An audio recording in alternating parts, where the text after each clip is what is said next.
Je suis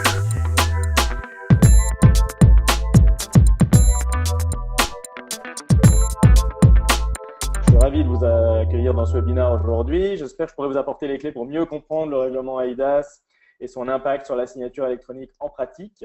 Ça va être assez théorique, contrairement à notre habitude où il y a souvent des démos, de la vulgarisation. Là, on va être à un niveau d'expertise un peu plus avancé. J'espère que vous pourrez me suivre. Et si vous avez du mal, je vous invite à réécouter le webinaire du mois dernier qui était sur vraiment les basiques de la signature électronique.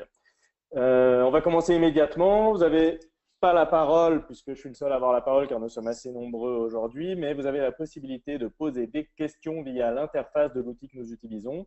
En cas de questions urgentes, on répondra tout de suite, mais d'une manière générale, on prendra les questions à la fin de la session. Merci encore d'être parmi nous et entrons ensemble dans l'eIDAS, le règlement européen sur la signature électronique. En attendant les retardataires, quelques mots sur Calinda Software, la société que je représente, et Seal & Sign, le produit de signature électronique que nous commercialisons. Nous avons été créés en 2007 avec une obsession qui était de rendre plus performante la collaboration dans les entreprises, et la signature électronique nous a vraiment apporté une nouvelle dimension en rendant aussi plus performante la collaboration entre les entreprises au cœur du business.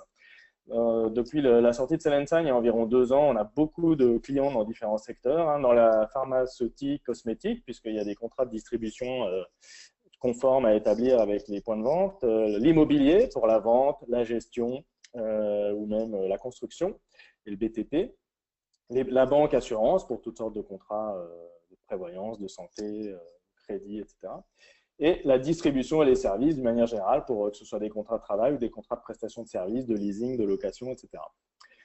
Seal & Sign est une solution qui a été développée avec des partenaires, dont le tiers de confiance DocaPost, qui va certifier les documents qui sont signés avec Seal & Sign de manière conforme avec les normes européennes ETSI ou françaises AN-SSI.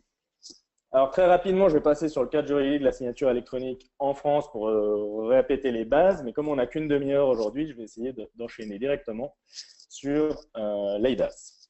Alors très rapidement, la signature électronique en France, c'est l'eIDAS maintenant qui encadre en fait le cadre législatif français, et l'article 1367 principalement du Code civil qui définit la signature électronique et les conditions de validité de la signature électronique. En gros, le principe, c'est qu'il y a 3 conditions pour qu'une signature électronique soit valable. C'est qu'il faut qu'elle permette l'identification du signataire, c'est-à-dire qu'on puisse, en voyant le document signé, savoir qui est supposé l'avoir signé.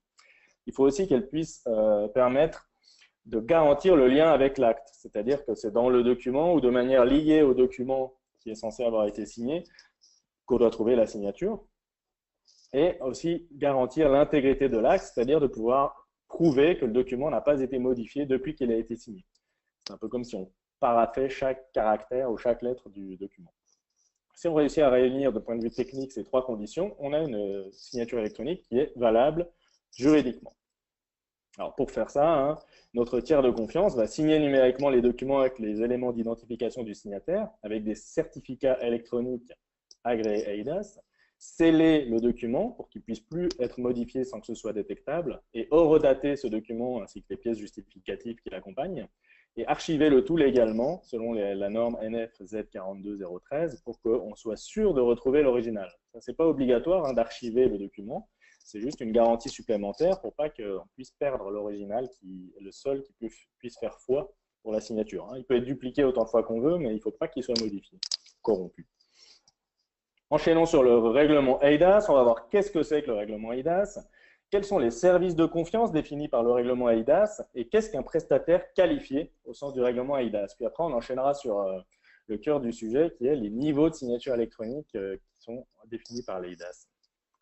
Tout d'abord, arrêtons-nous sur l'article 25 de l'eIDAS qui définit que l'effet juridique et la recevabilité d'une signature électronique comme preuve en justice ne peuvent être refusés au seul motif que cette signature se présente sous forme électronique ou qu'elle ne satisfait pas aux exigences de la signature électronique qualifiée.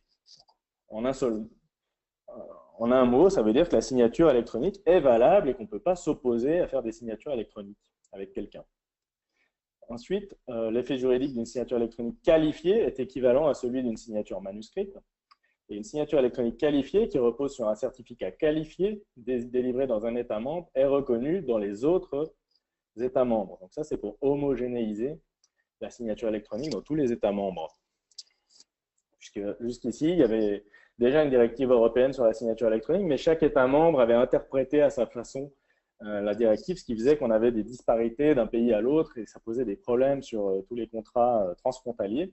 Avec l'eIDAS, on a une garantie du fait que si c'est valable dans un pays, c'est valable dans l'autre. L'eIDAS, il définit plusieurs services, mais en ce qui concerne la signature électronique, il définit des services de confiance importants, comme l'horodatage. Donc ça, c'est un service qui définit comment on peut garantir la date et l'heure d'une opération.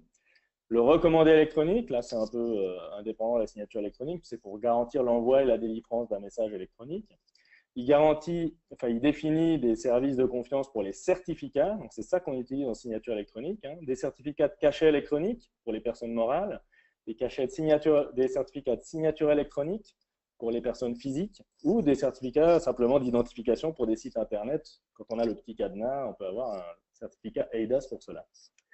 Et puis, il définit aussi le service de conservation des signatures électroniques et cachets qualifiés, qu'il ne s'agit pas d'archivage légal des documents, il s'agit simplement de l'archivage légal des certificats et des cachets qualifiés, c'est-à-dire de faire en sorte qu'on puisse toujours retrouver le certificat et la signature, même si les technologies changent. Hein.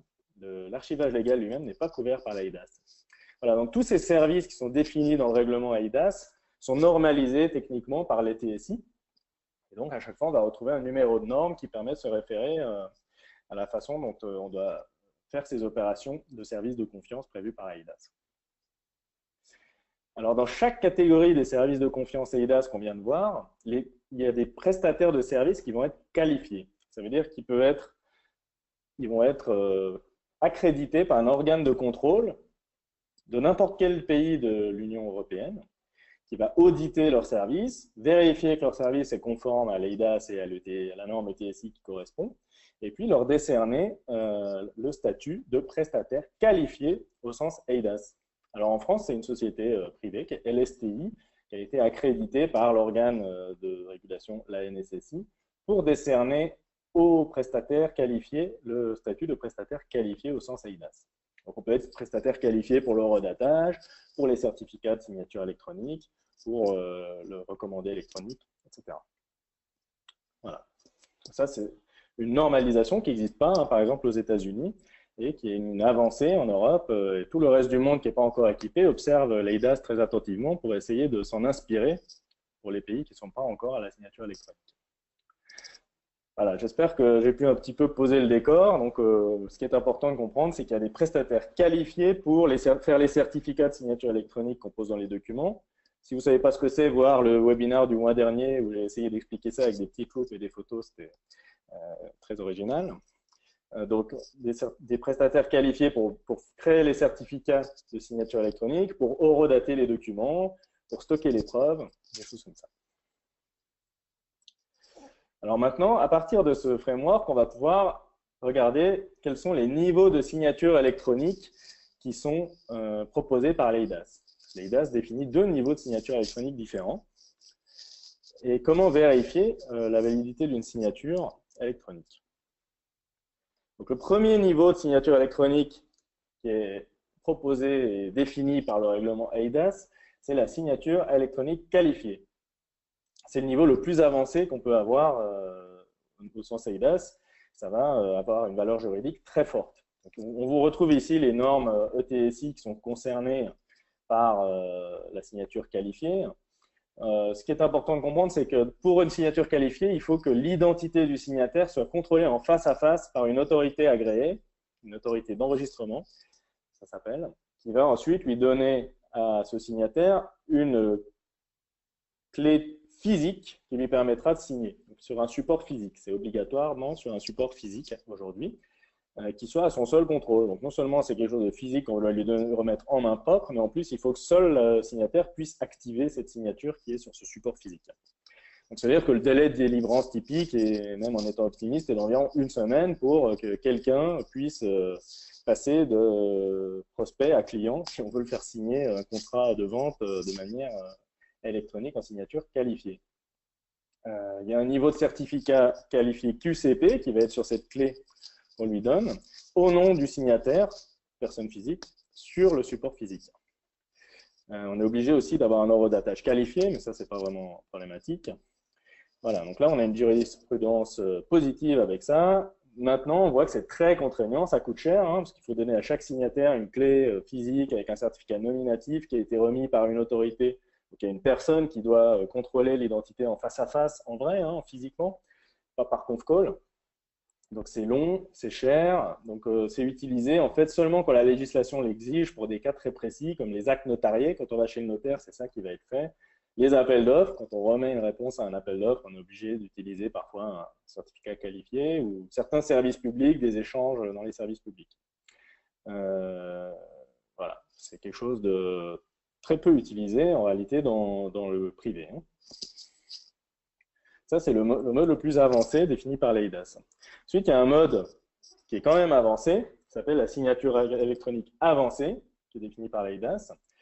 Donc, on voit aussi ici la norme, hein, pour les certificats. Ici, on va aussi avoir la nécessité d'avoir une autorité agréée qui va contrôler l'identité du signataire. Ça peut être en face à face, comme pour la signature qualifiée. Du coup, ça va être un certificat QCP, Qualified. Ça peut aussi être sur justificatif et ou en conf call, encore que tout le monde n'est pas d'accord sur le fait que ce soit valable ou pas de le faire en conf call. On va attendre qu'un juge se prononce.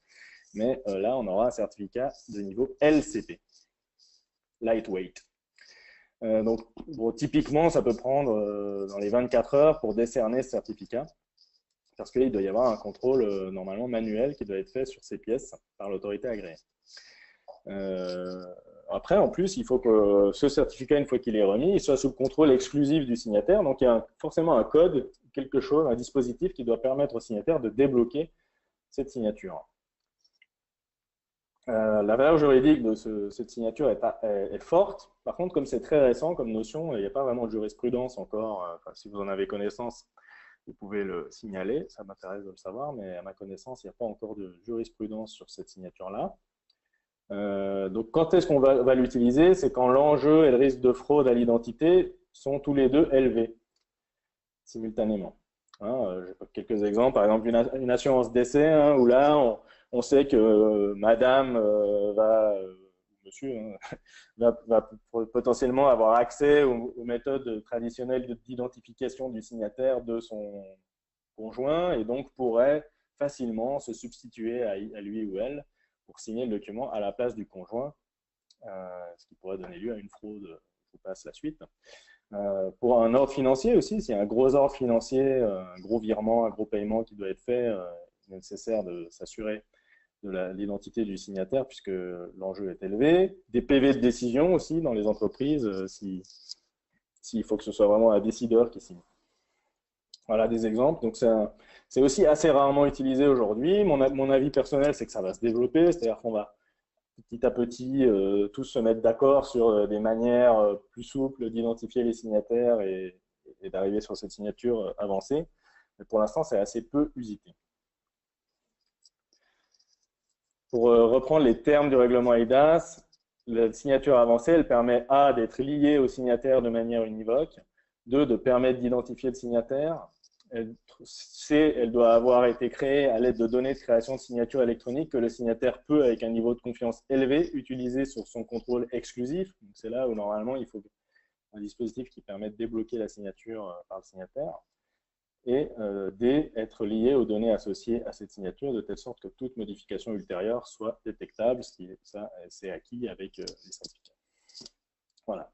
Donc tout ce qui n'est pas une signature avancée ou une signature qualifiée au sens EIDAS reste valable juridiquement, puisqu'on l'a vu, l'EIDAS dit toutes les signatures électroniques sont valables juridiquement. Et donc ça va s'appeler en général simple ou basic. Mais ce n'est pas défini dans le règlement. Hein, c'est juste que si ce n'est pas avancé ou qualifié, c'est simple.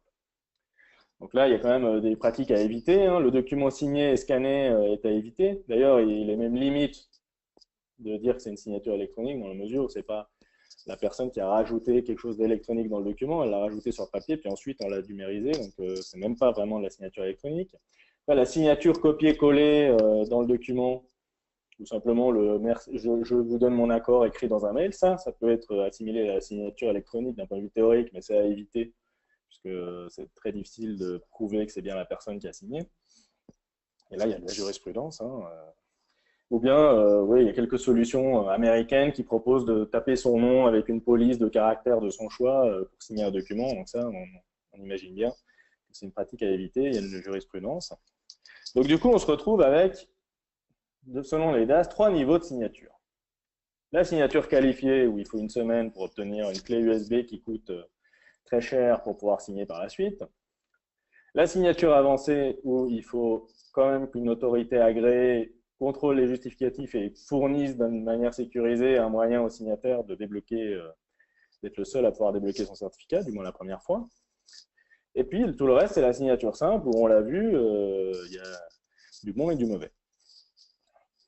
Donc on se dit, bah, c'est embêtant, comment est-ce qu'on peut faire pour ne pas faire quelque chose de très complexe ou de très cher, mais qui soit quand même pas assimilé à n'importe quelle signature simple.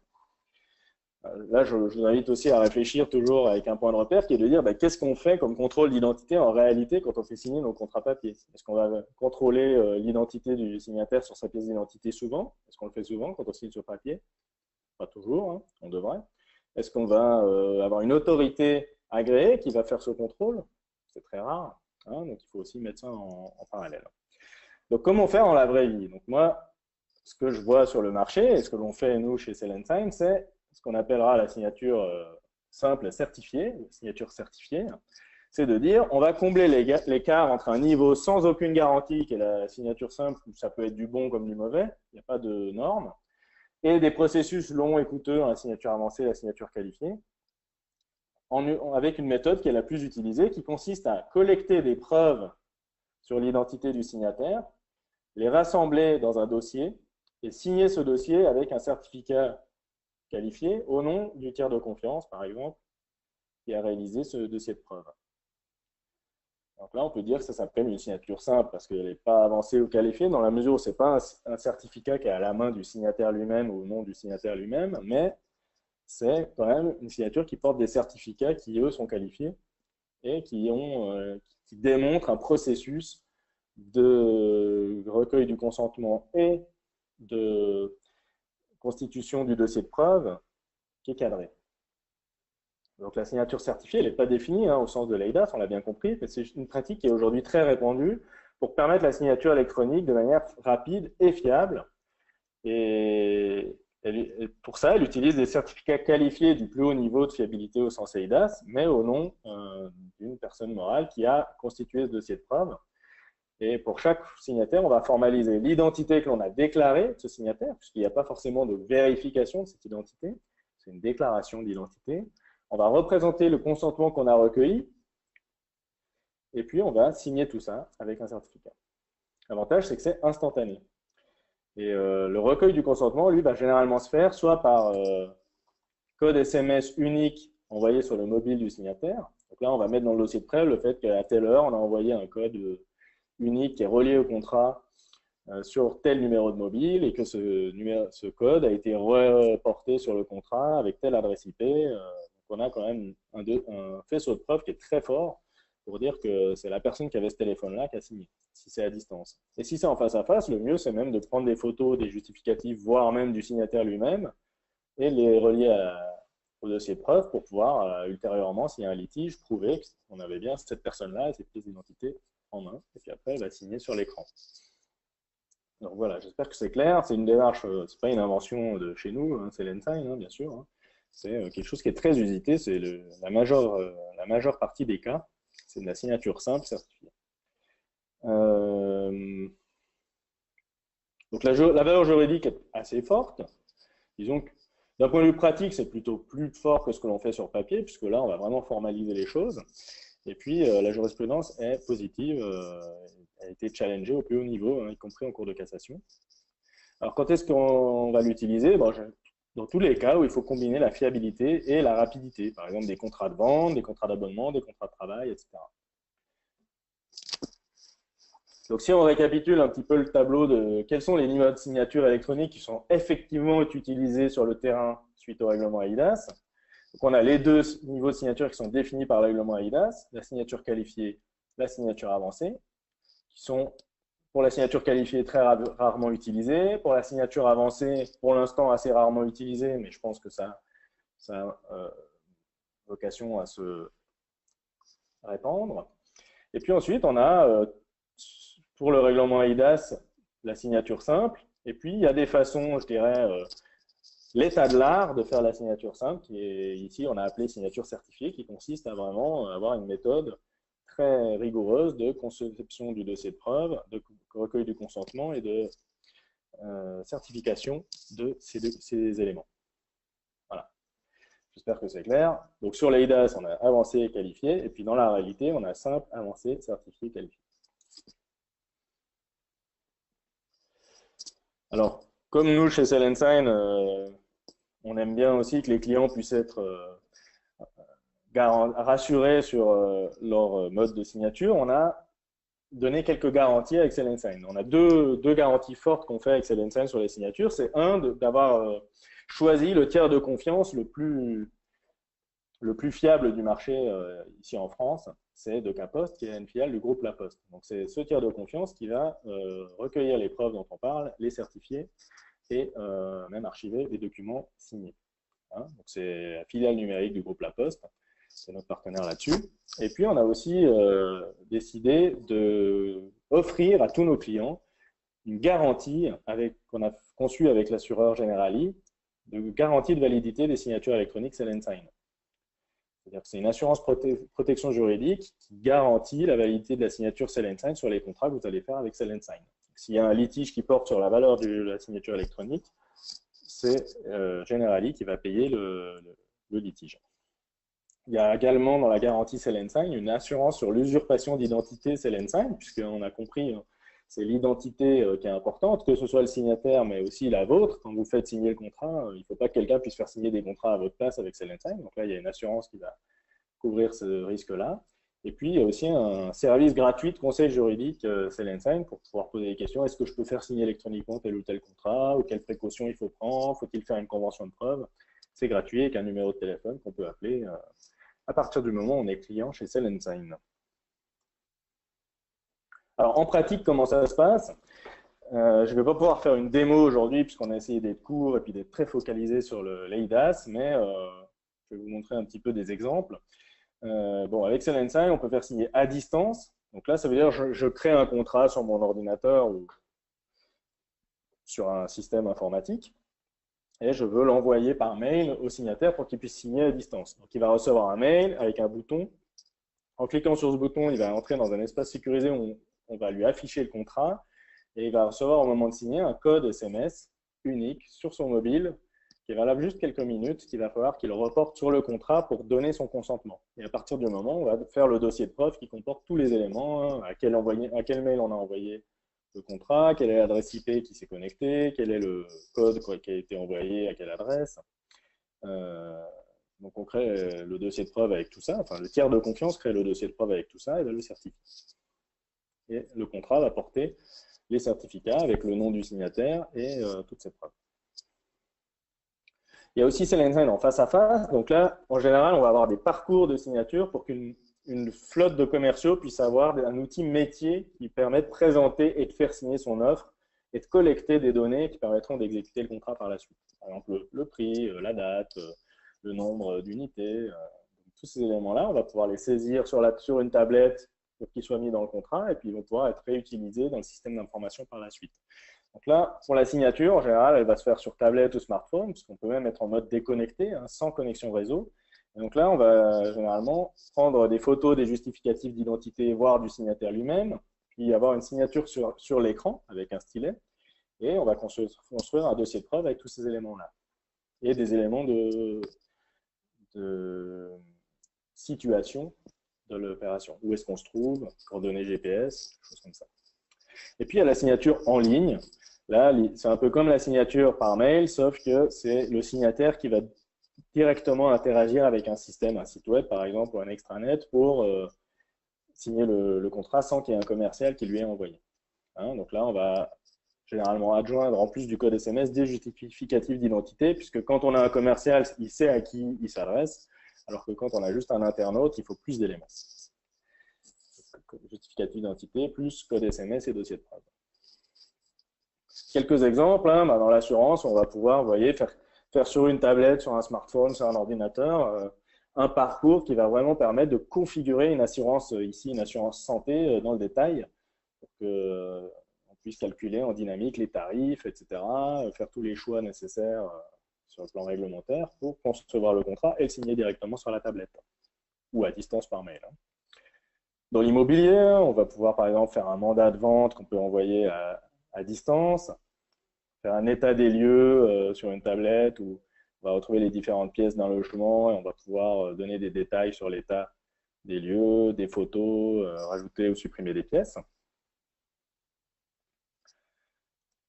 Dans les laboratoires, hein, comme je vous ai dit, on a beaucoup de clients dans ce domaine-là. Hein. L'idée, c'est que chaque année, on va les présenter sur les points de vente, par exemple les pharmacies, les nouvelles offres de l'année, et puis faire aux pharmaciens les choix de marketing qu'il souhaite faire. Est-ce qu'il veut mettre plus ou moins de produits dans son officine et avoir des conditions qui correspondent et avoir des contrats 100% conformes qui vont être signés directement sur la tablette, qui remontent au siège, où ils sont automatiquement traités au siège. Donc là, ce qui est bien, c'est qu'on va pouvoir aussi automatiser la mise à jour de la base de données des revendeurs avec les données correspondant aux choix qu'ont fait les revendeurs sur leur mode de commercialisation de l'année. Les RH aussi, hein, dans tous les secteurs, où là, on va pouvoir faire signer n'importe quel document, où, vous voyez, on peut mettre des champs qui vont se remplir automatiquement avec les données que l'on a à disposition, et puis faire signer ce document sur une tablette ou à distance par mail. Ce qui est intéressant aussi, c'est la fonction campagne de public signature qui est incluse gratuitement dans Sign, qui permet de donner une liste de signataires et d'automatiquement faire une fusion de documents et un envoi pour signature. Par exemple, pour faire signer un avenant à tous les salariés, quelque chose comme ça, des attestations, des documents réglementaires. Il nous reste que 2 ou 3 minutes. OK, l'appli est prête avec vos contrats, avec vos parcours de signature, vos discours marketing, votre métier. Les contrats sont prêts, ils sont générés automatiquement par cette appli. Là, vous allez avoir des bénéfices immédiats sur l'accélération commerciale. On attend moins, on close plus vite, on close mieux, parce qu'on sait mieux ce que le client a fait, est-ce qu'il a ouvert le contrat, est-ce qu'il a des questions, il va pouvoir répondre aux mails, on va pas tracer tout ça. Le pilotage amont-aval aussi, si on a une équipe de commerciaux, on voit facilement ce qui se passe sur le terrain. On va augmenter les ventes puisqu'il y a une réduction de l'effort d'achat. Il n'y a pas la paperasse qui vient freiner quelqu'un qui a envie d'acheter mais qui, on va dire, ne veut pas faire la paperasse. Il y a une fluidité des transactions, ce qui fait plaisir aux clients aussi. Et puis, il y a du coup un bénéfice d'image, hein, modernité, souci d'efficacité. Donc là, quelques témoignages de nos clients. Hein. Donc là, c'est un parcours de souscription en ligne qui a permis de quadrupler les ventes d'abonnements pour des voitures électriques. Pour l'immobilier, hein, là, on va avoir une machine à signer des mandats, d'après Daniel Ras, président de Capifrance Gestion. On a des bénéfices administratifs et financiers aussi, hein, et gains de temps. En back-office, on va faire signer plus vite, mais on va traiter en back-office plus vite les contrats. On va économiser du papier, on va économiser des courriers, des recommandés, du stockage, de l'espace d'archivage. Tout ça, ce sont des économies hard.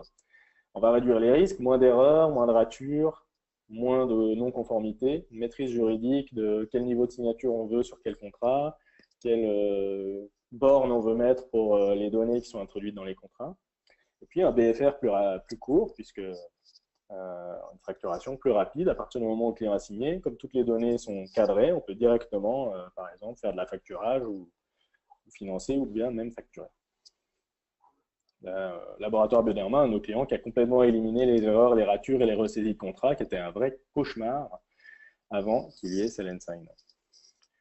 Ce que je vous invite à faire, c'est de nous contacter pour faire un calcul du retour sur investissement, puisqu'en en estimant des valeurs assez simples, on arrive à calculer combien de temps et combien d'argent on peut gagner grâce à la signature électronique sur ces contrats. C'est vraiment un exercice intéressant qui permet d'étayer un dossier. Voilà, j'espère que j'ai pu défricher un peu ce sujet de l'eIDAS et des niveaux de signature électronique, qui nécessitent évidemment sans doute plus de détails, mais enfin, ça permet au moins de faire un survol et de voir quelles sont les pratiques aussi, l'état de l'art sur le terrain. Il nous reste 0 minute. Je vais quand même regarder s'il y a des questions déjà. Et puis sinon, je vais simplement vous libérer. Et vous avez ici mes coordonnées. Enfin, vous aviez ici mes coordonnées pour pouvoir me contacter si vous avez d'autres questions ou si vous souhaitez aborder des sujets.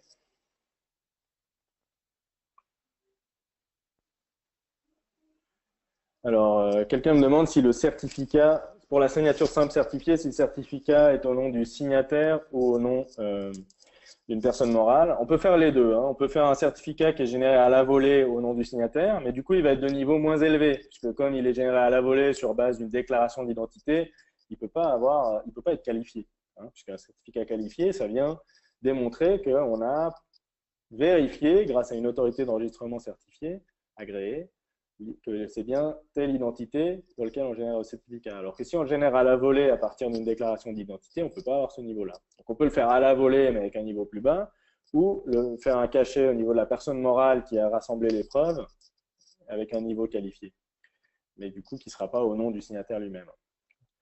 Franchement, d'un point de vue pratique ou juridique, ça ne change rien du tout, hein, puisque la réalité, c'est qu'on a les mêmes contrôles d'identité dans les deux cas. Hein. Est-ce qu'il y a d'autres questions? De toute façon, j'ai dépassé le temps imparti, donc c'est parfait. J'espère que j'ai pu vous aider un petit peu à comprendre mieux l'eIDAS. Je vous invite, si vous n'avez rien compris du tout, à regarder le webinaire du mois dernier sur notre site, puisque là, on était quand même à un niveau un peu plus pointu. Merci à tous d'être venus nombreux aujourd'hui, et puis à l'année prochaine pour un nouveau webinaire. Bonne soirée et à bientôt.